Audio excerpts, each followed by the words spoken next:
योगेंद्र, आप देख रहे हैं खास खबर। खास खबर में हम बात करेंगे राहुल गांधी के अमेठी और वायनाड से चुनाव लड़ने पर देश की सियासत और गर्मा गई है।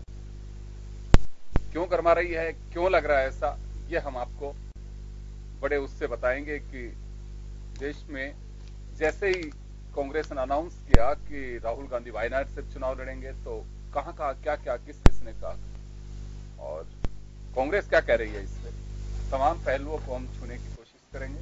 हमारे साथ इस वक्त अरुण शर्मा जी कांग्रेस के वरिष्ठ नेता हैं, के छंगानी साहब कम्युनिस्ट पार्टी से नेता हमारे साथ में हैं, नीरज जैन जी भाजपा नेता हमारे साथ हैं, सभी का स्वागत है। महेश शर्मा जी हमारे साथ जुड़ रहे हैं।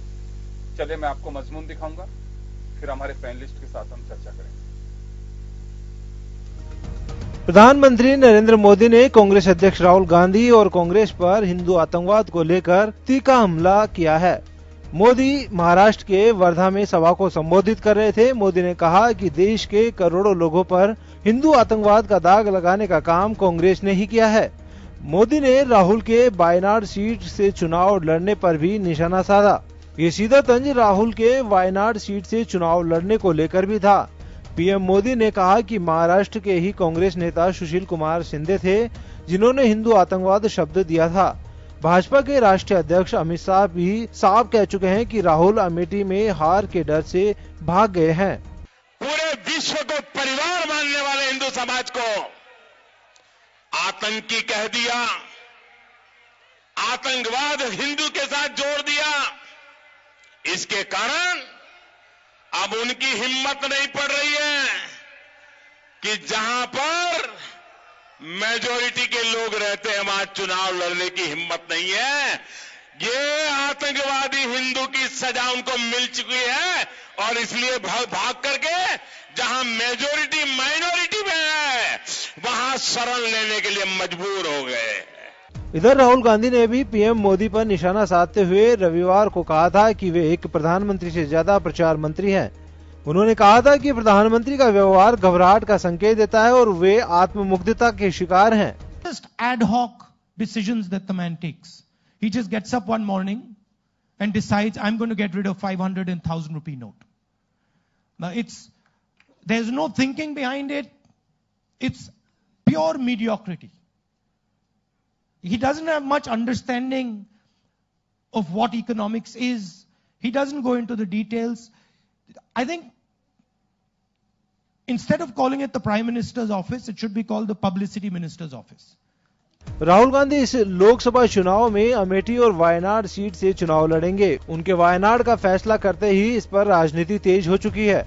एक तरफ कांग्रेस के इस फैसले पर भाजपा निशाना साध रही है तो कामरेड भी राहुल गांधी के वायनाड से चुनाव लड़ने के फैसले से नाखुश हैं।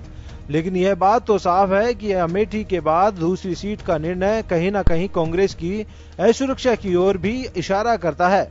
अब देखना यह होगा कि इस चुनावी रण में कांग्रेस के अध्यक्ष क्या इन दोनों सीटों पर फतह हासिल कर पाएंगे। ब्यूरो रिपोर्ट, जन टीवी न्यूज।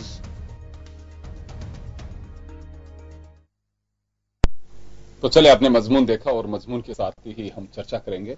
अरुण जी, आपके पास आना चाहूंगा और मैं जानना चाहूंगा, नरेंद्र मोदी महाराष्ट्र के दौरे पे रहे, उन्होंने सीधा सीधा हमला बोला राहुल गांधी पे भी और सुशील कुमार शिंदे पे भी। उन्होंने कहा कि जो हिंदुओं को आतंकी बताते थे, अब उन्हें डर लगने लगा कि मेजोरिटी को छोड़ करके माइनॉरिटी की ओर दौड़ रहे हैं कि वहां शायद उन्हें शरण मिल सकती है। ये बड़ा तंज है। और उन्होंने ये भी कहा कि सुशील कुमार शिंदे पर सीधा निशाना साधा कि यही कहा करते थे कि हिंदू आतंकवाद।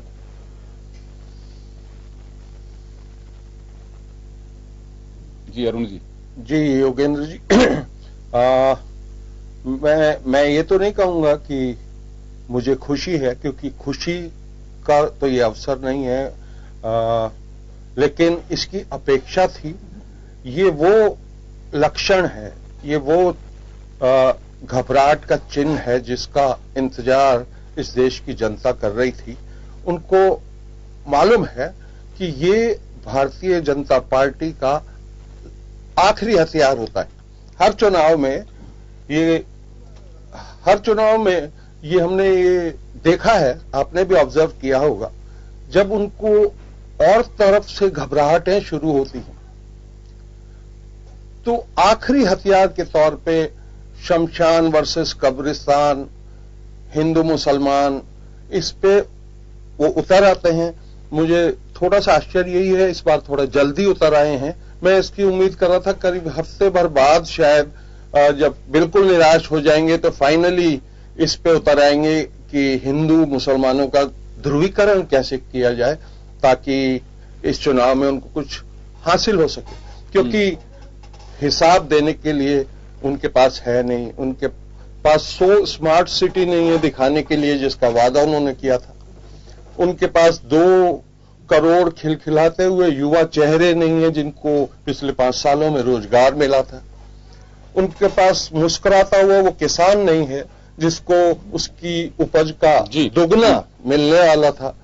ऐसे में जब अब सवाल देने का जवाब देने का वक्त आया है, इस तरीके की घबराहट की उम्मीद तो हमें थी कि आखिर में इस पे उतर आएंगे। तो आपको लगता है अगर वायनाड सीट से राहुल गांधी नहीं जाते तब भी ये बातें सब आती? जरूर। ये तो चलिए मैं लौटूंगा आपके पास में नीरज जी से। मैं एक बार जरा नीरज जी, ये कांग्रेस कह रही है कि महज एक बौखलाहट है और प्रधानमंत्री के स्तर पर अगर इस तरह का ओछापन आता है तो बड़ा ही दुर्भाग्यपूर्ण है और अपेक्षित था, लेकिन थोड़ा जल्दी हो गया। ये लगातार कांग्रेस के नेता इस बात का आरोप लगा रहे हैं। योगेन जी, इस पर मेरे इतना ही कहना है कि ओछापन किसने दिखाया और शब्दावली का हल्कापन कौन लेकर के आया राजनीति में, सबको ध्यान में है, सब जानते। मौत के सौदागर से लेकर चोर, नीच, चाय वाला, इस तरह के शब्दों का प्रयोग कांग्रेस के नेताओं ने ही ज्यादा किया है। और माननीय प्रधानमंत्री जी ने तो बहुत स्पष्ट कहा कि जिस प्रकार का चुनाव इन्होंने किया है कि अमेठी 55 साल में वहां कुछ नहीं किया और आज पहली बार उनको लग रहा है कि फिर वहां हारने की कुछ संभावना दिख रही है, तो एक माइनॉरिटी बेस्ड जो सीट है उस पर वो जा रहे हैं। तो उनका तंज गलत नहीं है कि आपने थ्योरी दी हिंदू आतंकवाद की, आपने हिंदुओं को आतंकवादी बताना शुरू किया। इस आतंकवाद का कोई धर्म नहीं होता से हिंदू आतंकवाद तक ये जाकर के पहुंचे और वो देने वाले उसी महाराष्ट्र की धरती से एनसीपी के नेता आया करते थे, शरद पवार, और चिदम्बरम ने उस थ्योरी को और आगे गढ़ा और सुशील शिंदे ने उसको आगे बढ़ाया, जिस पर सुप्रीम कोर्ट ने हाल ही में जो निर्णय दिया उससे ध्यान में आता है, चाहे समझौता मालेगांव बम ब्लास्ट हो, चाहे समझौता एक्सप्रेस हो, चाहे मक्का मस्जिद कांड हो, केवल मात्र हिंदुओं को डराने के लिए, उनको धमकाने के लिए और एक हिंदुओं का चेहरा पूरे विश्व में खरा हिंदू धर्म का चेहरा विश्व में बिगाड़ने के लिए उन्होंने प्रयोग किया था और वो कलई इनकी खुल गई। और अब क्योंकि ये चुनाव विकासवाद वर्सेस वंशवाद की स्थिति में आ गया है कि जो विकास कार्य 55 साल में राहुल गांधी जी के जिस परिवार से वो आते हैं, जिस वंशवादी परिवार से वो आते हैं, उनके नाना, दादी, पापा, मम्मी उस अमेठी को आज तक केवल मात्र परिवारवाद के नाम पे जीतते रहे। वहां जब पिछली बार स्मृति ईरानी ने उनको चुनौती दी, उस चुनौती का वो सामना किस प्रकार कर रहे थे वो आपको भी ध्यान में है, मैं 2014 में ले जाना नहीं चाहूंगा। और इस बार उनको लगा है कि 5 साल में स्मृति ईरानी राहुल गांधी से ज्यादा बार वहां गई, वहां विकास के काम किए, वहां उद्योग लगाए, वहां रोजगार सृजन किया, वहां सड़कें बनवाई और डेवलपमेंट किया। उससे डर करके वायनाड की ओर भागे और वो भी क्योंकि वो मुस्लिम डोमिनेटिंग सीट है जहां पर 52% मुस्लिम रहते हैं, उस वायनाड में गए। तो उसमें टिप्पणी उनका तंज करना कोई गलत नहीं है कि आप उठ करके वहां इसलिए जा रहे हैं क्योंकि वो सीट सुरक्षित नजर आ रही है और आगे आगे करते रहे। इससे पहले भी सोनिया गांधी ये कर चुकी है, एक छोड़ करके बेल्लारी गए और इंदिरा गांधी हारने के बाद में साउथ से जाकर के जीत करके आए। तो जीतने के लिए रास्ते ढूंढे, जगह ढूंढे कि जीत करके वापस आए, चेहरा बनने का प्रयास करें। मैं एक बात जानना चाहूंगा नीरज जी यहाँ पे कि देश की राजनीति में आम मतदाता तो मुझे लगता नहीं है कि कोई हिंदू और मुसलमान, सिख, ईसाई इनमें कोई बढ़ता नजर आता है। ये क्यों उठाई जाती है बात है कि वहां ज्यादा मुस्लिम है इस वजह से गए या ज्यादा हिंदू यहाँ पे इस वजह से गए, कोई कहीं पे क्रिश्चियन होंगे, कहीं पे कोई अप एंड डाउन कम्युनिटी का चलता है, जातियों का भी चलता है। तो ये क्यों आरोप लगाया जा रहा है कि सिर्फ मुस्लिम है इस वजह से वहां चले गए? वो ये आरोप हमने नहीं लगाया, हम तो ये कह रहे हैं कि डर के मारे वायनाड गए हैं और वायनाड उनको ज्यादा सुरक्षित लगी अमेठी से, जो उनका परिवार की गृह सीट। वो कहते थे कि हमारा परिवार है अमेठी, हम हमारे परिवार के सदस्य अमेठी की जनता, उनको छोड़ करके वो जाकर के और उसको चुनते हैं वायनाड को, तो कहीं ना कहीं कोई ना कोई डर उनके मन में भय कहीं ना कहीं इस बात का है। चलिए, लेकिन मुस्लिम आप बात कर रहे हैं कि मुसलमानों की वजह से चुना है उन्होंने वहां पे? नहीं, मैंने नहीं कहा। उससे पहले मेरे जो आपने कहा कि 52% मुस्लिम आबादी है, इस वजह से उन्होंने लगा कि सेफ है। इसके सेफ उनको लग रहा है। आपने अभी खुद ने डिबेट में कहा कि वो माइनॉरिटी जो और कहीं ना कहीं के उसके सुरक्षा के कवच में जाकर के वहां लड़ना चाहते हैं, इसलिए मैं कह रहा हूं। मैंने नहीं कहा ये, बिल्कुल आपने कहा कि कब कहा मैंने? आपने कहा कि वहां पर मैंने नहीं कहा। नरेंद्र मोदी जी कह रहे हैं कि मेजोरिटी से माइनॉरिटी की ओर दौड़ रहे हैं। हाँ, मेजोरिटी से माइनॉरिटी की ओर दौड़ रहे हैं। हाँ, ये नरेंद्र मोदी जी ने कहा, मैंने नहीं कहा। तो किस लिए जा रहे हो? उसका कारण तो बताओ ना, कि आपको एकदम से क्या जरूरत है महसूस हुई कि आपको अमेठी छोड़ना पड़ा? आपके परिवार की सीट, आपके वंश की सीट, आपके जो जिसे कह सकते हैं आपका जो साम्राज्य। एक बात मुझे बताइए, वैसे हालांकि आपके पास में दोबारा मैं सेकंड राउंड में इसका जवाब लूंगा, लेकिन ये बड़ी रोचक बात है कि ये बताए क्यों जाना चाहिए आपको कि राहुल गांधी वायनाड से क्यों चुनाव लड़ना चाहते हैं? ये क्यों बताना चाहिए बीजेपी को उनको? या नरेंद्र मोदी से पूछने का हक है कांग्रेस के, आप बनारस से क्यों लड़ना चाहते हैं चुनाव? बिल्कुल स्वतंत्र है। राहुल गांधी हिंदुस्तान के किसी भी सीट से जाके चुनाव लड़े, बिल्कुल। सभी पार्टियों के बड़े नेता स्वतंत्र हैं, वो कहां से चुनाव लड़े और क्यों लड़े उसका कारण भी वो तय करें। पर वायनाड से लड़ने का क्या कारण है राहुल गांधी, ये तो बताएं जनता को कि मेरे को वायनाड क्यों पसंद आया। क्योंकि मोदी जी ने कहा बनारस में कि मुझे मां गंगा ने बुलाया है, इसलिए मैं वहां पर आया। और उस बनारस की गंगा आज जाकर के देखिए कि उस बनारस की जो गलियां थी, जो गंदगी से चले, मैं आऊंगा एक बार। छंगानी जी हमारे साथ में, छंगानी जी हमारे साथ में। छंगानी जी आपके पास में आना चाहूंगा। विरोध आप लोगों का भी है कि राहुल गांधी वाम दलों से भी अब मुकाबला करने को तैयार हो रहे हैं। ये या तो आप लोगों का अलायंस नहीं है तो फ्री नहीं है, कि अंडरस्टैंडिंग होनी चाहिए कि राहुल गांधी जहां वाम चुनाव लड़े थे वहां राहुल गांधी नहीं लड़े, राहुल गांधी लड़े वहां वाम दल चुनाव नहीं लड़े, ऐसा कुछ है? तो आप लोग ओपन क्यों नहीं करते हैं इसको? ऐसा कहीं भी ऐसा हमारा कोई समझौता या अंडरस्टैंडिंग। लेकिन आपके नेता तो यही कह रहे हैं कि राहुल गांधी को नहीं लड़ना चाहिए वहां से चुनाव। मैं आ रहा हूं उस बात पे। ऐसी कहीं भी अंडरस्टैंडिंग नहीं है। अंडरस्टैंडिंग तमिलनाडु के अंदर में डीएमके के साथ में और कांग्रेस और सीपीआई और सीपीएम मिलकर के कोई निश्चित रूप से लड़ रहे हैं इकट्ठे होकर के। बाकी पूरे देश के अंदर में कहीं भी सीपीआई, सीपीआई और कांग्रेस ने मिलकर के कोई चुनाव लड़ने का कोई फैसला नहीं किया है। हम जो इस इश्यू को देखते हैं वो हमारा देखने का दृष्टिकोण बिल्कुल दूसरा है। भारतीय जनता पार्टी की जिन नीतियों का विरोध करते हुए राहुल अब तक मुखर रहे हैं, जिन भी नीतियों को लेकर के उन्होंने भारतीय जनता पार्टी का विरोध किया है, उन नीतियों के प्रसार और प्रसार के लिए वो ये कहकर के साउथ में जाना चाहते हैं कि वायनाड एक ऐसी जगह है जहां से तमिलनाडु, कर्नाटका और केरल तीनों के अंदर में उसका असर पड़ेगा, इसलिए मैं वहां पर जाना चाहता हूं। हम उनको ये कहना चाहते हैं कि अगर आपको कोई सीट चुननी थी तो तमिलनाडु के अंदर में या कर्नाटका के अंदर में या केरल के अंदर में ऐसी कोई सीट चुन सकते थे जहां पर भारतीय जनता पार्टी का बहुमत होने की संभावना थी और जाकर उनको टक्कर देने की बात करते। आपकी जिन नीतियों को लेकर के आप आगे बढ़ना चाहते हैं, उन नीतियों को आगे बढ़ाने के अंदर में तो निश्चित रूप से वामदल और कांग्रेस के अंदर में काफी बिंदुओं के ऊपर में समानता है। और उन समानताओं को लेकर भारतीय कम्युनिस्ट पार्टी उन तमाम बातों को लेकर के समझदारी बता रही है कि जहां पर कांग्रेस को स्पष्ट रूप से जीत करके आना है, वह निश्चित रूप से हमें व्यर्थ के अंदर में अपने उम्मीदवार को खड़ा करने की कोशिश नहीं करनी चाहिए। पर जिस तरीके से सॉफ्ट हिंदुत्व को अपना करके और मंदिर के साथ में बाकी तमाम चीजों को लेकर के और जिस तरह का प्रचार करना चाहते हैं, तो ऐसा लगता है कि कांग्रेस भी पूंजीपतियों के नीतियों के समर्थन में आकर के और मजदूरों, किसानों की समस्या के बात को लेकर के आगे बढ़ने की बजाय आज उन समस्याओं को दरकिनार करके और बड़ी जो समस्या है उनको दरकिनार करके और ऐसे इश्यूज को आगे बढ़ाना चाहती है जो कि वास्तविक जनता के इश्यूज नहीं है।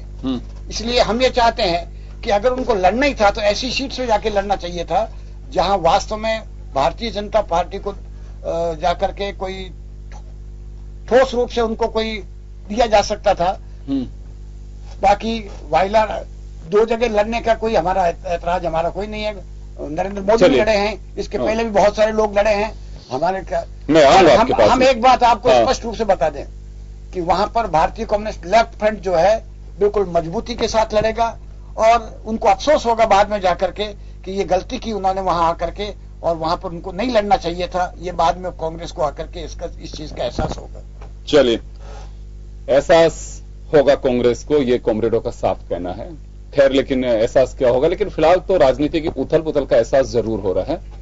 महेश जी के पास जाना चाहूंगा। महेश जी, ये कोई नई बात नहीं है कि दो जगह से चुनाव लड़ना। हालांकि सुप्रीम कोर्ट इसमें राजनीतिक दलों को थोड़ा सा कह चुका है कि दो जगह से सीट लड़ने पे ये तो राजनीतिक दलों को विचार करना चाहिए, क्योंकि दो जगह से जीतते हैं कई बार नेता, फिर एक जगह वापस इलेक्शन करवाते हैं, तो वहां की जनता के साथ भी थोड़ा खिलवाड़ होता है और पैसे का भी बेवजह एक खर्चा बढ़ता है।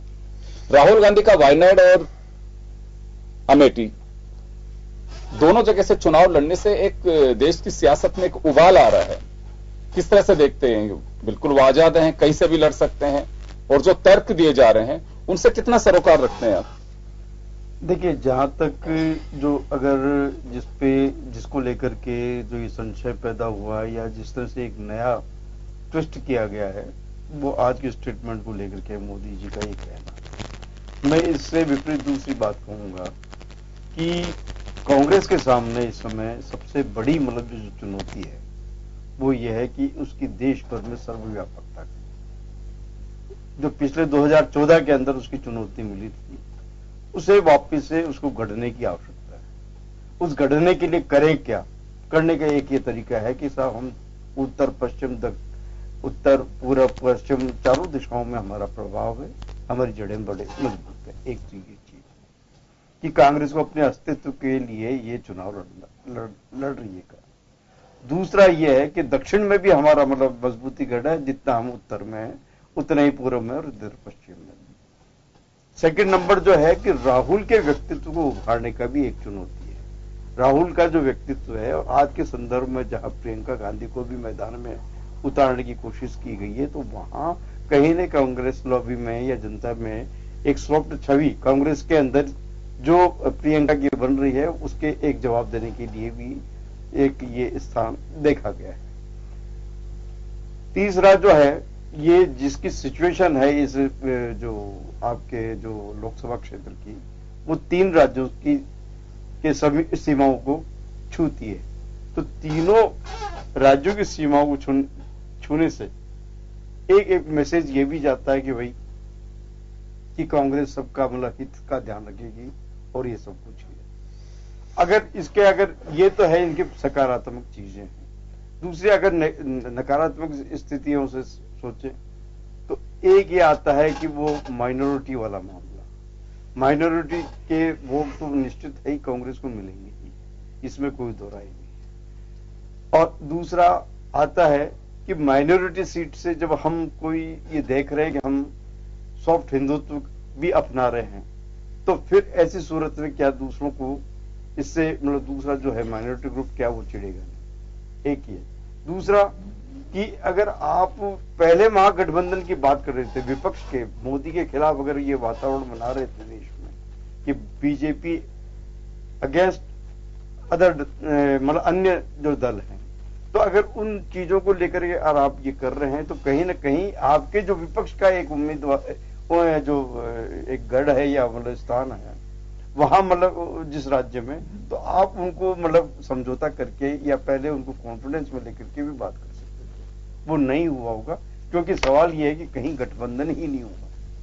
वो महागठबंधन की स्थिति में ये ऐसी चीजें हुई है, और ये इससे जहां मतलब क्या कहते हैं सीपीएम सीपीआई के कहीं एक समझौते की गुंजाइश थी या महागठबंधन की ओर जाने का संकेत था, तो वो एक स्ट्राइक उसको भी झटका लगा, एक तरह से कह सकते हैं। चलिए अरुण जी, आपके पास आना चाहूंगा मैं। राहुल गांधी बीजेपी का देखिए अपना सोचना है, बीजेपी आपकी मुख्य प्रतिद्वंदी पार्टी है, वो क्या कहते हैं, लेकिन कुछ आपके मित्रों को भी परेशानी हो रही है, दिक्कत है कि राहुल गांधी ने जब जिस मिशन को लेकर के आगे बढ़ रहे हैं, हम सहयोग कर रहे हैं, तमिलनाडु में हम लोग हाथ मिला रहे हैं, तो ऐसे में केरल की ओर रुख नहीं करना चाहिए था। देखिए, एक तो अभी मेरे बीजेपी के दोस्त नीरज जी बार बार ये सवाल पूछ रहे थे कि राहुल गांधी जवाब दें कि वो वायनाड क्यों जा रहे हैं, 2 सीटों से क्यों लड़ रहे हैं। तो मुझे नहीं लगता वो खुद नहीं, ये नहीं कहा ना 2 सीट से क्यों लड़ रहे हैं। हाँ, इस पे सवाल नहीं है। इनका कहना है कि जो पारंपरिकगत सीट है उसको छोड़ करके वायनाड की ओर जो रुक गया वो, बाकी तो आजाद है, ये कोई सवाल क्यों खड़ा करेगा। 2 से लड़े, 3 से लड़े, 1 से लड़े। हाँ, तो मैं स्पष्ट कर देना चाहता हूं कि वो वजह पूछ रहे थे क्यों लड़ना चाहते हैं, तो वजह बड़ी स्पष्ट है। अभी महेश जी ने भी उसको टच किया है। कोई भी एक तो पहला संकेत कांग्रेस ये देना चाहती है कि ये ट्रांस इंडिया पार्टी है, पूरे देश में इसकी मौजूदगी है, रही है बरसों, और नॉर्थ और साउथ को कनेक्ट करने का एक सेतु है, एक तरीका होता है। पहले भी किया गया है, पहले भी प्रधानमंत्री 2 जगहों से लड़े हैं, और तो एक तो वो तरीका है। और वायनाड इसलिए कि वो 3 स्टेट्स के बॉर्डर टच करता है, केरला, कर्नाटका और तमिलनाडु। तो बड़ी मुफीद जगह है दक्षिण की, जहां से 3 स्टेट्स जुड़ रही हैं, और साउथ और नॉर्थ को एक स्पष्ट संकेत है कि सबका ध्यान रखा जाएगा, और ये कनेक्ट कंप्लीट है, देश एक है। इसमें इस तरीके का विवाद नहीं है कि साउथ अलग है, नॉर्थ अलग है। साउथ में बीजेपी की परेशानी ये है क्योंकि इनकी प्रेजेंस वहां नहीं है। ये थोड़ी कोशिश कर सकते हैं कि साउथ की किसी कॉन्स्टिट्यूंसी से जाके खड़े हो जाएं, वो तो संभावना ही नहीं है। 2014 की उस नॉर्थ इंडिया में जो वेव थी मोदी जी की, उसमें भी स्मृति ईरानी अमेठी में हारी हैं, ये बात वो मानने को तैयार नहीं है, और ठीक ठाक हारी हैं, 1 लाख से ऊपर मतों से हारी हैं।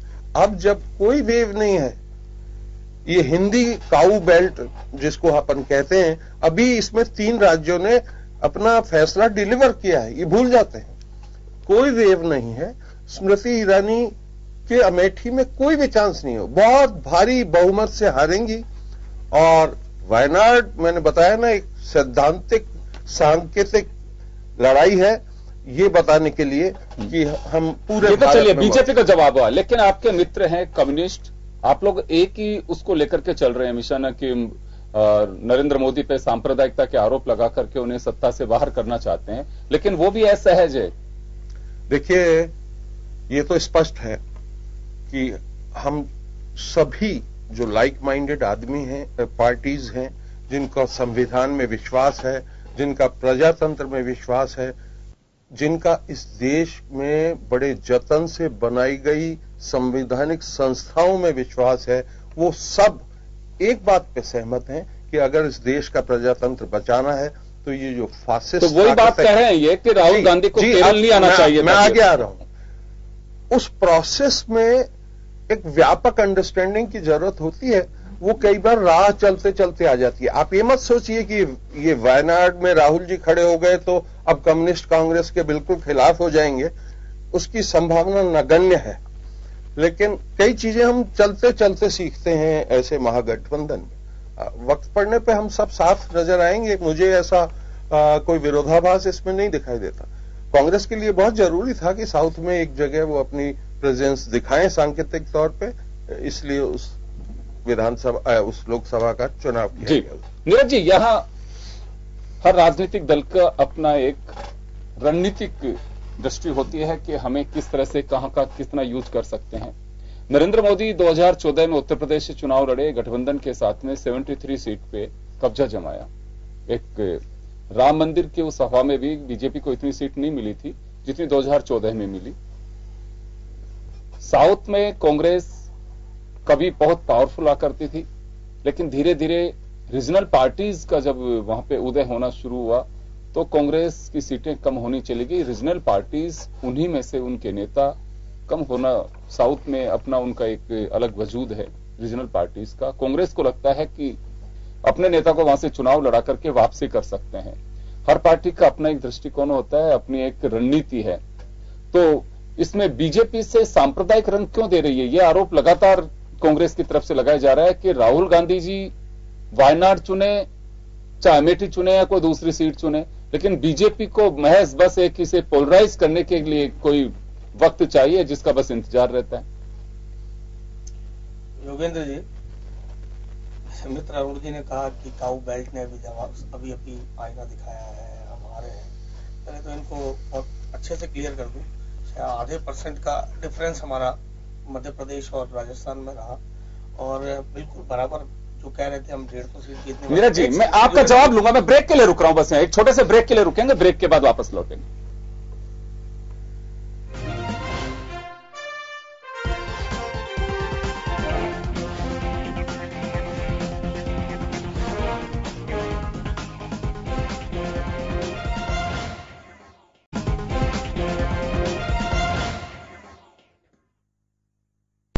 ब्रेक के बाद एक बार फिर आपका स्वागत है। आप देख रहे हैं खास खबर। बात कर रहे हैं राहुल गांधी के वायनाड जाने से देश की राजनीति एक बार फिर उबाल पे है। मैं नीरज जी के पास में था और नीरज जी, आपसे जानना चाहूंगा, बीजेपी पे लगातार कांग्रेस की ओर से आरोप लगाया जा रहा है कि वायनाड से चुनाव लड़ते ना लड़ते पोलराइज करने की कोशिश बीजेपी के नेता फिर भी करते हैं। देखिए, इनका आरोप अपनी जगह है। मैं उस पर इतना कहना चाहूंगा कि ये जो अभी कह रहे थे कि काऊ बेल्ट में हम जीते हैं, तो वहीं से क्यों नहीं लड़े राहुल गांधी? काऊ बेल्ट छोड़कर काऊ की हत्या करने वाले, गौ माता की हत्या करने वाले केरल कांग्रेस की शरण में क्यों गए? आप सॉफ्ट हिंदुत्व की बात करते हैं कि हम भी मंदिर जाने लगे हैं, जैनों पहनने लगे हैं, ताबीज लगाने लगे, तिलक निकालने लगे हैं, और आज वो उस कांग्रेस के शरण में गए हैं, केरल कांग्रेस, जिसने सरेआम चौराहे पर गौ माता का कत्ल किया और उसकी बीफ पार्टी की। उस जगह जाकर के आप चुनाव लड़ करके क्या सकते हैं? की शरण में तो आप खुद गए अरुणाचल प्रदेश के अंदर में, वहां सरेआम। आप मेरी बात का, मैं आपकी बात का जवाब आप कहेंगे तो दे दूंगा। मैं इतना सा कहना चाहूंगा कि सांप्रदायिक ताकतों को परास्त करने के लिए एक महागठबंधन का हमने गठन किया है, ये कहने वाले, क्योंकि इनके पास कोई मुद्दा नहीं है, विकास इनका मुद्दा नहीं है, गरीबी बेरोजगारी इनका मुद्दा नहीं है। आप बताइए, कांग्रेस के इस ठगबंधन ने, इस गठबंधन ने, इस मिलावट बंधन ने कहीं एक बार भी इस बात का जिक्र किया क्या? हम किस लिए एक हो रहे हैं?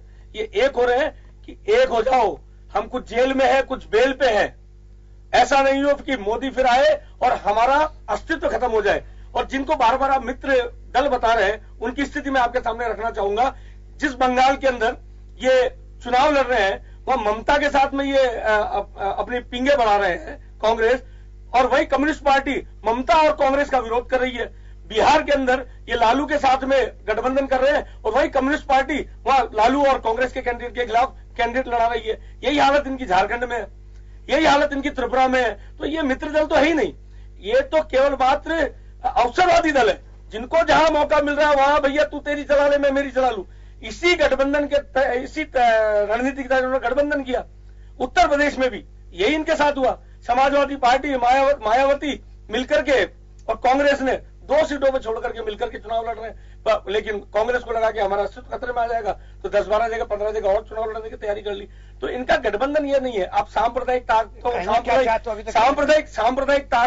के खिलाफ हम एक हो गए हैं, सांप्रदायिक ताकत बीजेपी फैला रही है, इसलिए हम एक हो जाए, ये कह करके बार बार ये एक बात जानना चाहूंगा नीरज जी, क्योंकि एक बात जानना चाहूंगा। आपने कहा कि गठबंधन, ठगबंधन, जो भी बंधन आप बता रहे हैं, देश की राजनीति गठबंधन की जो हो रही है आज, ये मैं 2014 के इलेक्शन में तो लग रहा था कि स्थितियां कुछ अलग थी, लेकिन 2019 का इलेक्शन किसी भी पार्टी की बॉडी लैंग्वेज ये नहीं कह रही है कि हम हमारे बूते अकेले के दम पर हम क्लियर मेजोरिटी के साथ सरकार बनाने जा रहे हैं। किसी में भी नहीं है ऐसी स्थिति, ऐसा मादा नहीं दिख रहा। नेताओं की बॉडी लैंग्वेज ये सब कुछ यही इंगित करता है। और दूसरा, अवसरवादिता का तो दूसरा नाम ही गठबंधन है। ये हमें इस बात को नहीं भूलना चाहिए। कब किसके साथ का हाथ मिलाना पड़ जाए ये कोई बड़ी बात नहीं है। तो केवल सामने वाले हाथ मिलाते हैं तो उसमें मिलावट क्यों लगती है? आप अगर हाथ मिलाते हैं किसी से भी, जम्मू कश्मीर में महबूबा से हाथ मिला लेते हैं तो राष्ट्र के नाम पे बहुत जरूरी होता है, और दूसरे अगर किसी से हाथ मिलाते हैं तो मिलावट हो जाती है। नहीं, आप बिल्कुल, गठबंधन आज के राजनीतिक परिप्रेक्ष्य की आवश्यकता है। 2004 में जब एनडीए के गठबंधन में हमने चुनाव लड़ा, उससे पहले 91 में हमने चुनाव लड़ा, 96 में लड़ा। गठबंधन में जो हमारी पार्टियां हमारे साथ थी वो आज भी हमारे साथ में है। उनमें से कुछ दल गए, कुछ और जुड़ गए, लेकिन हमने कहीं पर भी क्रॉस ओवर नहीं किया, कहीं किसी संगठन, किसी पार्टी के खिलाफ जाकर के कि इधर तो हमारा गठबंधन चलेगा, उधर हम तुम्हारे खिलाफ लड़ेंगे, ऐसा कहीं भी नहीं हुआ। कांग्रेस के जितने गठबंधन के जितने दल हैं उनकी हालत देख लीजिए, कि वो न यूपी में एक है, न बिहार में एक है, न झारखंड में एक है, न केरल में एक है, न तमिलनाडु में एक है। तो ये शिवसेना और आप लोग भी लड़े महाराष्ट्र के अंदर, लड़े ना। हमने उसके बाद में वापस हमारा अलायंस किया। आज शिवसेना हमारे साथ में, हमको छोड़ करके नहीं गई।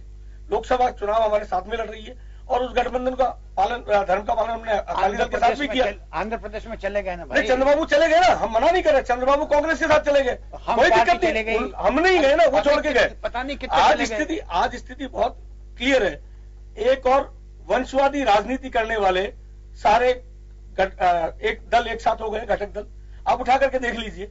और एक और राष्ट्रवाद की राजनीति करने वाले, विकासवाद की राजनीति करने वाले सारे दल एक साथ में है।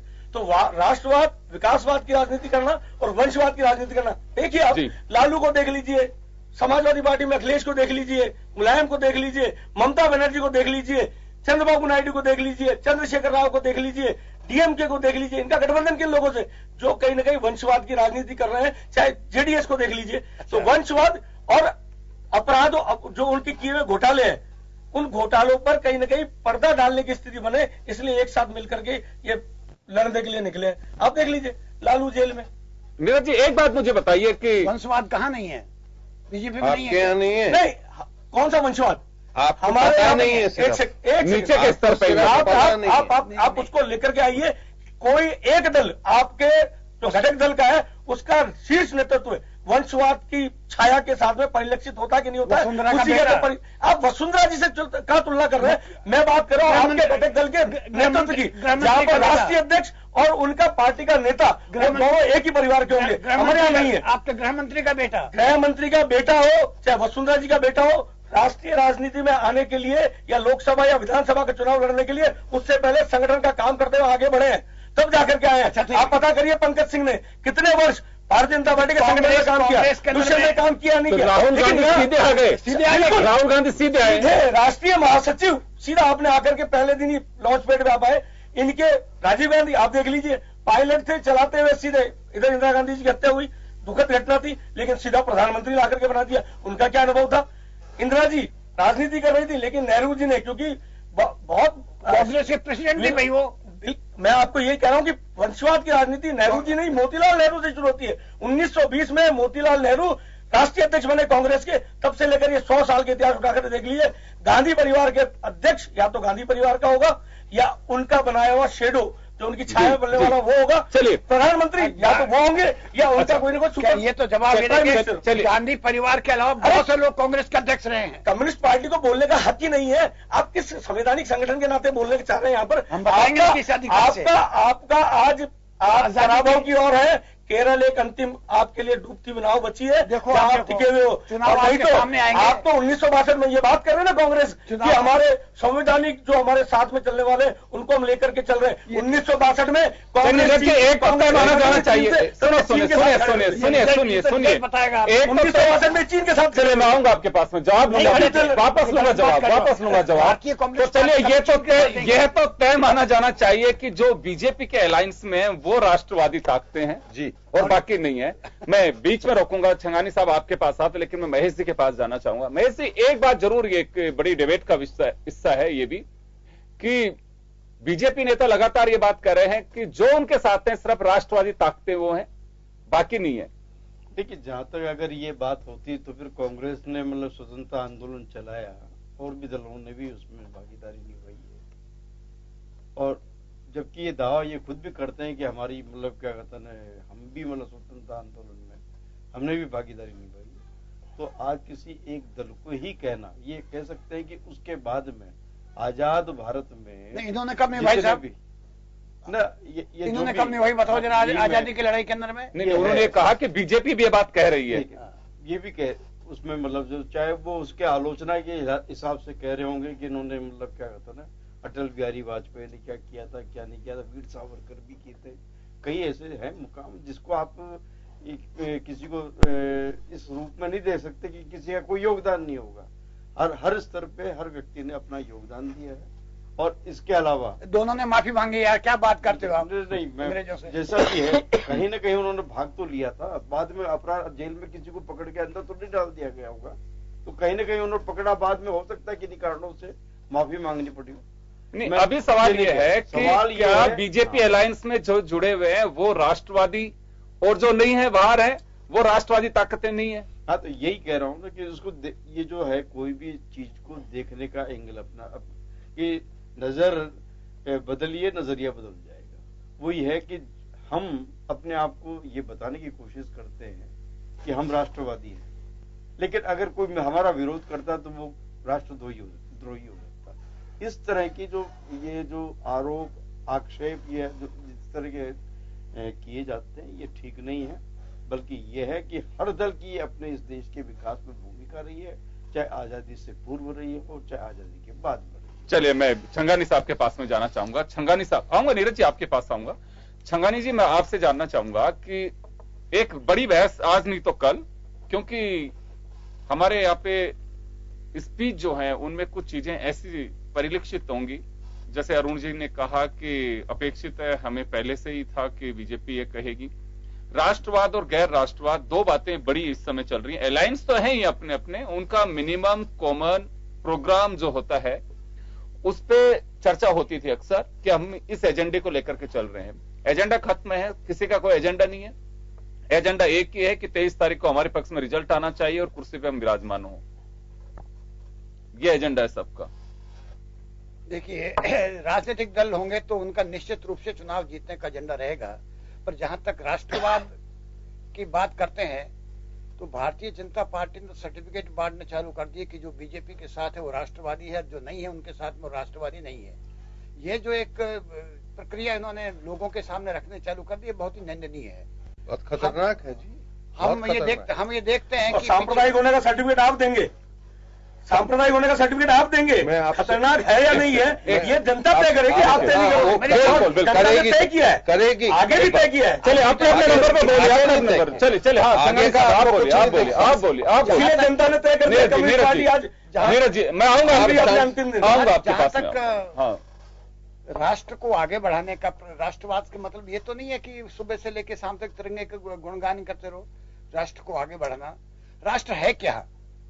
जवाहरलाल नेहरू ने भी एक बार अपनी सभा में कहा कि राष्ट्र ये कोई जमीन और पहाड़ और ये नदियां नहीं है, इस पे रहने वाला हर आदमी जो है वो मिलकर के राष्ट्र बनता है, चाहे वो हिंदू है, चाहे मुसलमान है, चाहे सिख है, चाहे ईसाई है, चाहे छोटा है, चाहे बड़ा है, चाहे अमीर है, चाहे गरीब है, हम सब लोग मिलकर के राष्ट्र बनाते हैं। तो जब तक हम अपने सारे लोगों के समग्र विकास की बात नहीं करेंगे, तब तक हम राष्ट्रवाद की बात परिभाषा के अंदर में जो है चूक जाएंगे। तो राष्ट्रवाद की जो परिभाषा हम निहित करते हैं, तो हमारा ये कहना है कि देश के अंदर में पिछड़े हुए लोग, जो गरीब लोग हैं, उनके लिए जो वादे किए थे भारतीय जनता पार्टी ने, उन वादों को तो निभा नहीं पाए वो, और आज उन वादों को निभा नहीं पाने की वजह से ये सारे के सारे छद्म इश्यूज हमारे सामने खड़े किए जाते हैं कि ये राष्ट्रवाद नहीं है, ये राष्ट्रवादी है और ये नहीं है।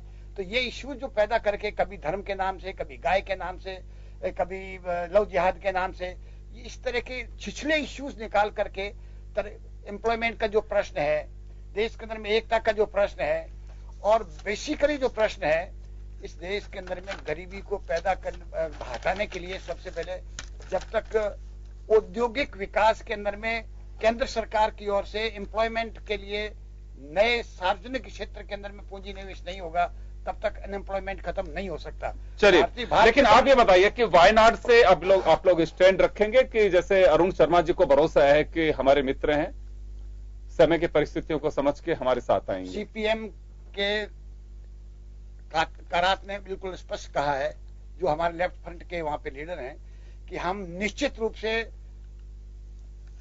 उनका विरोध करेंगे और उनको हराने की हर संभव कोशिश करेंगे। और जहां तक मेरा कारण कि वहां पर उम्मीदवार भारतीय कम्युनिस्ट पार्टी का रहेगा, सीपीएम का उम्मीदवार वहां पर नहीं है।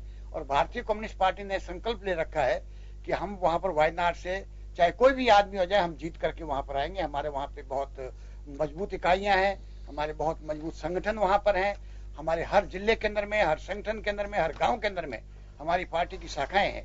और इसलिए लेफ्ट फ्रंट के अंदर में भी वो सीट जो है सीपीआई को छोड़ी गई है, कारण कि वहां पर सीपीआई का काम है। इसलिए मैं उम्मीद करता हूं कि वहां पर रिजल्ट के बाद में वहां पर सीपीआई का उम्मीदवार निश्चित रूप से विजयी होकर के आएगा, ये हम निश्चित रूप से कहना चाहते हैं। चले, लेकिन एनडीए ने भी अपना प्रत्याशी वहां तय कर दिया है, तुषार वेलापल्ली वहां से चुनाव लड़ेंगे। अमित शाह ने ट्वीट करके इस बात की जानकारी दी है। 8% वोट हैं कुल उनके वहां। हाँ बिल्कुल, उन्होंने 8% से ज्यादा वोट मिलेंगे नहीं उनको। बिल्कुल, जो भी है रिजल्ट जो भी आए, लेकिन एनडीए ने अपना प्रत्याशी तय कर दिया गया है। वो हमारे परसेंट की चिंता कर रहे हैं। केरल में शासन चला रहे हैं, क्यों आप चिंता कर रहे हैं? उस नाव में सवाल कर रहे हैं आप, डूबती नाव में। अरुण जी आपके पास वापस मैं आ रहा हूँ। अरुण जी आपके पास मैं आ रहा हूँ कि देखिए, ये तो जो भी परिस्थितियां बनेंगी, और मैंने जैसे पहले भी कहा कि अवसर और समय के हिसाब से कई चीजें सामने आएंगी। हर दिन हमारे यहाँ परिस्थितियां बदल रही हैं, और यही वजह है कि मीडिया को भी मसाला काफी मिल रहा है। डेली चीजें बदलती हैं। इच्छा होती है कि मुद्दों को आधार बनाया जाना चाहिए। नेताओं के जो अल्फाज हैं उनमें मुद्दे झलके, मुद्दों को हम आधार बनाएं, आपके साथ में शेयर करें, लेकिन परिस्थितियां कुछ ऐसी बनती हैं कि रोज कुछ न कुछ चीज अलग आती है। हिंदू टेरर की बात का आरोप प्रधानमंत्री नरेंद्र मोदी ने वर्धा महाराष्ट्र में लगाया है, और सीधा हमला कांग्रेस पे बोला है कि यह अपमान है हिंदू संस्कृति का, हिंदू का, कि जिस पे सीधा आरोप लगाया है, क्योंकि आरोप प्रधानमंत्री की ओर से, जवाब कांग्रेस को देना है। देखिए, हम ये जो जाल है ना हिंदू मुसलमान को पोलराइज करने का, उसमें फंसने वाले हैं नहीं योगेंद्र जी। प्रोग्राम तो यही है। जो सवाल जनता को पूछने चाहिए थे, जो सवाल मीडिया को सरकार से, प्रधानमंत्री जी से पूछने चाहिए थे, वो पूछ नहीं पा रहे हैं। ये एक अजीब सिलसिला है पिछले 5 साल से। इवन एक हिस्सा मीडिया का वो सारे सवाल कांग्रेस से पूछता है। उसकी 44 सीट है कुल। ये नया सिलसिला शुरू हुआ है। अदरवाइज हमेशा ये पहले प्रधानमंत्री का सवाल है, इस वजह से हम आपसे पूछ रहे हैं। जी मैं कह रहा हूं, लेकिन ये उनका जो सवाल है उसमें एक जाल है। वो चाहते हैं कि ये हिंदू मुसलमान की बात और बढ़े। ये बेसिकली ये सवाल ही गलत है। सवाल तो ये है कि भारतीय जनता पार्टी जो है वो आरएसएस का एक हिस्सा है, और आरएसएस के पास में जो आतंकवादी गुट हैं वो अलग तरीके से काम करते हैं। उसमें मैं कंडेम करता हूँ। उन्होंने गलत आरोप लगाने वाले। एक सेकंड आप एक बार सुनिए तो सही। इस तरह के शब्दों का प्रयोग कर रहे हैं। सुप्रीम कोर्ट ने अभी लताड़ लगाई है सिर्फ इसी कारण से कि आपने आतंकवाद को एक रंग देने की और धर्म देने की कोशिश की है, और जब कोई आतंकवादी घटना होती है तब कहते हो आतंकवाद का कोई रंग नहीं होता। चाहे मालेगांव हो, चाहे समझौता, नहीं हम तो मान ही रहे ना। सुप्रीम कोर्ट की बात को मान रहे। सुप्रीम कोर्ट ने कहा राम मंदिर के लिए समझौता करो, हम कर रहे हैं। नीरज, फिर आप गुमराह कर रहे हैं। गुमराह नहीं कर रहे हैं। जो कोर्ट ने कहा है वो ये है कि सोच लीजिए सब पे आपने प्रतिबंध लगा करके। मैं आपको रोकना चाहूंगा, एक सेकंड मैं रोकना चाह रहा हूं। नीरज जी, एक तो मैं आपको भी मैं क्लियर कर दूं, और ये सवाल मेरे आज भी जहन में उठता है। मैंने राजनाथ सिंह जी से भी पूछने की कोशिश की थी, उसमें गोलमोल करके उन्होंने जवाब नहीं दिया। मैं आपसे फिर कह रहा हूं, सुप्रीम कोर्ट ने, आप बात कर रहे हैं कि हाल ही में साध्वी प्रज्ञा, जो दूसरे असीमानंद, इनके बरी होने का जिक्र कर रहे हैं कि अब उनको बरी कर दिया गया, और उसके लिहाज से बरी कहा है, डांट किसी को नहीं लगाई सुप्रीम कोर्ट ने। आप ये बात अपनी तरफ से कह रहे हैं, सुप्रीम कोर्ट ने डांट नहीं लगाई है, पहली बात। दूसरी बात मैं आपको कहना चाहूंगा, एनआईए जैसी एजेंसी, उसने गिरफ्तार किया इन लोगों को, जांच एजेंसी वो थी, आज ये लोग बरी हो गए। निश्चित रूप से या तो अधिकारियों से बात की जानी चाहिए, जवाब उनसे मांगा जाना चाहिए, इन्वेस्टिगेटिव एजेंसी से, कि आपने किसी का भविष्य खराब करने के लिए इन लोगों को आतंकवादी घोषित कर दिया और उसके बाद में बरी हो रहे हैं। तो कहीं तो कुछ ना हुआ है कि या तो जांच एजेंसियों की बहुत बड़ी चूक रही है। अगर किसी के प्रेशर में उन्होंने अरेस्ट किया तो वो भी खुलासा होना चाहिए कि किनके कहने पे हुआ। अधिकारी होते हैं ना, इन्वेस्टिगेटिव टीम जो होती है वो अधिकारियों की होती है। पॉलिटिकल पार्टीज तो उसमें आईओ बन करके जाते नहीं है कि इन्वेस्टिगेशन ऑफिसर सुशील कुमार सिंधे रहे होंगे कि या राजनाथ सिंह रहे होंगे, कोई नहीं रहता। इस बात का तो आई थिंक बहुत बड़ा मिसयूज है अगर किसी ने ऐसा किया है तो, लेकिन राजनाथ सिंह जी ने इस पर कोई जवाब नहीं दिया था। तो मुझे लगता है कि जिस दिन भी कोई नेता मिलेंगे मैं पूछूंगा जरूर, चाहे बीजेपी के हो चाहे कांग्रेस के भी हो।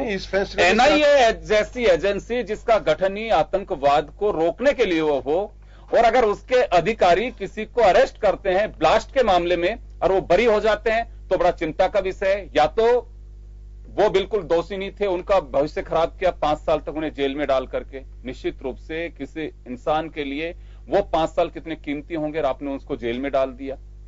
और अगर उनके दोषी थे तो बच के कैसे निकल करके चले गए। ये तो मुझे लगता है कि हम सब आप हिंदुस्तानी है, सबको सवाल पूछना भी चाहिए कि ये सब हुआ कैसे।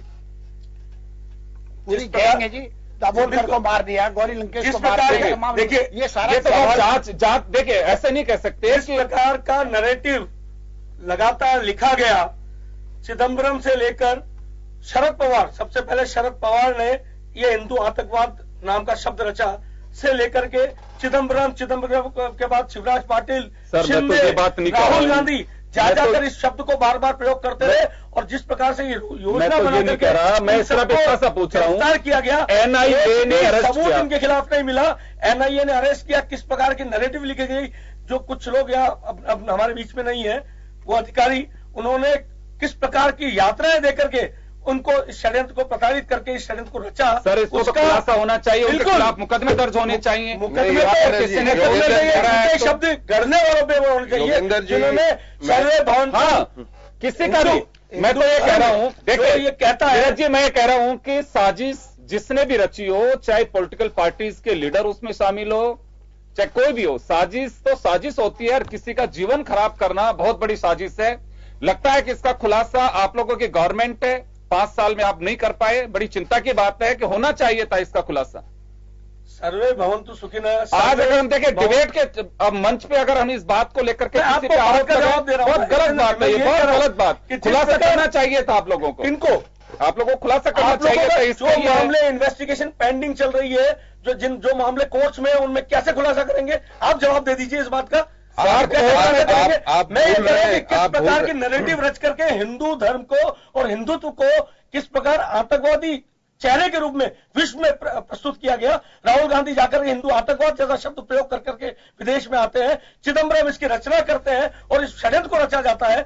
आज वो षड्यंत्र खुल गया कि इन लोगों की सरकार थी, इन लोगों ने इसको रचा और जनता इसको समझ रही है। एक बात देख रही है, आप तीनों से जानना चाहूंगा, मैं एक बात तीनों से जानना चाहूंगा, एक बात ये कहना कि सर सुनिए तो सही, आप एक बार सुनिए तो सही। मैं तीनों से जानना चाहूंगा कि ये शब्द आप लोगों के कहे हैं कि कई बार हम सुनते हैं कि मुस्लिम आतंकवाद, हिंदू आतंकवाद, ये कैसे किसने ठप्पा लगा दिया इस बात? आतंकवाद का कोई धर्म नहीं होता, मुस्लिम तो आतंकवादी नहीं होता। फिर कहा जाता है हमारे यहाँ पर नहीं, कितनी बार कहा जाता है, कितनी बार कहा जाता है, कितने नेताओं के लिए कह सकता हूं मैं इस बात को, क्यों जिक्र हर मुसलमान आतंकवादी है, क्यों कहा जाता है फिर ये बार बार? कौन कहता है? बहुत बार मैं कितने नेताओं के नाम गिना सकता हूं इस बात को लेकर के? 20 बार कहा गया है भारतीय जनता पार्टी। मैं आपको कह रहा हूं कि पाकिस्तान का कोई धर्म नहीं होता। ये नरेशन को अगर लेकर चले तो हिंदू आतंकवाद कहां से आ गया शब्द? ये किसने रचा? कौन कह रहा है बार बार? और कौन इस नरेशन को रच करके एक षड्यंत्र रच रहा है हिंदू धर्म के प्रति, हिंदुत्व के प्रति और हिंदू युवाओं के प्रति, हिंदू जनता के प्रति कि आप भयभीत किया जा रहा है। ये शब्द को रच करके एनआईए के द्वारा इस प्रकार से रचा गया और उसका खुलासा हो गया ना। कहने वाले खुलकर के सामने आए, दिख गया उनका चेहरा। कौन राहुल गांधी कब कह रहे थे, चिदम्बरम कब कह रहे थे, शिंदे कब कह रहे थे, दिग्विजय सिंह कब कह रहे थे? तो एनआईए सरकार के अंडर में यही तो पूछ रहे हैं, यही तो कह रहा हूं मैं कि खुलकर के आ गया ना सामने कि उनका वो झूठ रचा हुआ 10 साल का झूठ अब 5 साल में खुलकर के सामने आ गया। बिल्कुल, उसको ऑफिशियल रिपोर्ट क्यों नहीं खुलासा हुआ? इन लोगों ने साजिश रची इनको फंसाने के लिए, कहीं है? 2 दिन पहले सरकार का कोई मंत्री, 2 दिन पहले सुप्रीम कोर्ट ने फैसला दिया और आपको खुलासा चाहिए। बरी हो गए ना सर, बरी हो गए, यही बात करें, बरी हो गए, वो भी सामने आएंगे, सबूत भी सामने आएंगे। कमजोर केस। अरे मेरी बात तो सुनिए, सामने आएंगे। मैं कह रहा हूं कि बरी होने के बाद में आपने कहा सबूत भी सामने आएंगे। एक बार आप पूरी बात तो सुन लीजिए प्लीज, एक बार बात सुन लीजिए। मैं ये कह रहा हूं कि कोर्ट ने बरी किया, आपने एक बात को उठाई कि अब इस पर जिक्र नहीं करना चाहिए, वो निर्दोष साबित हुए हैं, उनकी चर्चा नहीं करनी चाहिए। अभी आपने ये बात कही थी। मैं एक बात कहना चाहता हूं, केवल असीमानंद, साध्वी प्रज्ञा, ये लोग बेदाग साबित हो गए, बिल्कुल ठीक बात है। मैंने तो चिंता जाहिर की है कि इनका जीवन क्यों खराब किया गया, इसका खुलासा होना चाहिए। और यही कह रहे हैं, एक बार सुन तो लीजिए। अरे सर क्यों बीच में आ रहे हैं आप? एक बार सुन तो लीजिए। फिर आपने कहा कि इनका जिक्र बिल्कुल नहीं करना चाहिए, इन आरोप लगाने वालों के मुंह पे ताला लगा एक तरह से, ये आपका कहना मतलब ये है। सर 2G स्पेक्ट्रम में राजा, कन्नी मौजी, ये सब लोग बरी हुई। बीजेपी के नेता आज तक 2G स्पेक्ट्रम को क्यों बुनाए जा रहे हैं? आपके सरकार के वक्त बरी हुए, आपको ध्यान है इस बात का? 70 से ज्यादा घोटाले, हाँ, उन घोटालों में आज भी जो प्रश्न है सर, बरी हुए 2G स्पेक्ट्रम की बरी हुए हैं। 2G स्पेक्ट्रम में गवर्नमेंट आपकी थी, गवर्नमेंट हमारी तो अब थी, चार्जशीट कब फाइल हुई, किनके राज में गिरफ्तार हुए, किन कमजोर कड़ियों को जोड़ करके उन केस बनाया गया, उन कमजोर लॉयर भी है मेरे ख्याल में। बिल्कुल है तो पहले दिन डोजियर पेश कर दी जाती है, उसके बाद में कुछ नहीं कर सकते। आपके पास सबूत है तो कैसे बातें कर रहे हैं आप? निवेदन कर रहा हूँ कि वो कमजोर कड़ी थी, ये मजबूत कड़ी है जो बिल्कुल इस फैसले में 10 साल शासन था, जवाब तो देने दीजिए। आपने बहुत सारी बातें कह दी, जवाब सुन लीजिए। वो कड़ियां चलिए जवाब शासन में, चलिए जवाब सुन लीजिए। मोदी कब, चलिए जवाब सुन लीजिए, जवाब तो सुन लीजिए अब एक बार। जी अरुण जी। देखिए, मैं तो पहले ही कह चुका हूं, मैं इस नैरेटिव में जाना ही नहीं चाहता जिसमें ये लोग हमें ले जाना चाहते हैं कि हिंदू आतंकवाद, मुसलमान आतंकवाद, ये कोई विषय नहीं है इस चुनाव का। ये जबरदस्ती इस चुनाव को घसीट के वहां ले जाना चाहते हैं जहां इनसे कोई सवाल नहीं पूछे कि तुमने 5 साल में किया क्या है। जनता से आप दुनिया भर के बड़े बड़े वादे करके आ गए। एक साधारण बस यात्री भी अगर गंजापन दूर करने का तेल गलती से किसी चालक उससे खरीद लेगा, अगली बस में बाल भी उड़ जाते हैं उससे, सावधान रहिए। आप हर बार थोड़ी उस चक्कर में आएंगे। एक बार आपने 100 स्मार्ट सिटी के वादे बेच दिए, एक बार आपने 2 करोड़ युवकों को रोजगार देने के वादा बेच दिया, एक बार आपने किसान को खुशहाली बेच दी। हर बार ये नहीं होगा। शर्मा साहब, हम चाहते यही कि चर्चा इन मुद्दों को क्यों नहीं करते हैं? चर्चा इन मुद्दों को क्यों नहीं करते? डायरेक्ट क्यों होते हैं आप लोग? बिल्कुल हम नहीं होते। आज ये कोशिश की जा रही है कि डाइवर्ट हो जाए ये इलेक्शन और सिर्फ बात माइनॉरिटी और मेजोरिटी की हो जाए, वो कोशिश चल रही है। अनएम्प्लॉयमेंट तो बढ़ रहा है दिन वो षड्यंत्र समझने की जरूरत है। समय का भाव, समय में मैं रोकना जवाब देना चाहूंगा। राष्ट्रवाद पे चुनाव लड़ रहे हैं, हमने सवाल पूछा ही नहीं। कह रहे हैं ना 55 साल में देश की आजादी में के बाद भी 18,000 मैं रोकना चाहूंगा सभी को, मैं रोकना चाहूंगा 10,000 समय का मैं रोकना चाहूंगा। 10 लाख शौचालय हम बनाते हैं, मिला करके बात केस हम पहुंचाते हैं। आने वाले दिनों में चर्चाओं मुद्दों से भटक करके सब कुछ दिखाई देगा। जो आप और हम चाहते हैं कि मुद्दों पे आधार बने ये चुनाव, जिसकी संभावनाएं बहुत कम होंगी। रोज नए शब्द गढ़े जाएंगे, किसके पाले में क्या जाते हैं, किसके पाले में क्या जाते हैं, ये तो देखने वाली बात होगी। और इतना ही कहना चाहूंगा कि आप जरा सावधान रहें, वोट जरूर डालें और मुद्दों पे जरूर नेताओं को लेकर के आए कि चुनाव मुद्दों पे लड़े। आपने हमसे ये वादा किया था, जो आपका क्षेत्र का सांसद उससे पूछे जरूर कि पुराने वादों का क्या हुआ, कोई हो उनसे जरूर बात करें। चलिए, बहुत बहुत शुक्रिया आप सभी का, और खास खबर में आज इतना ही। दीजिए इजाजत, नमस्कार।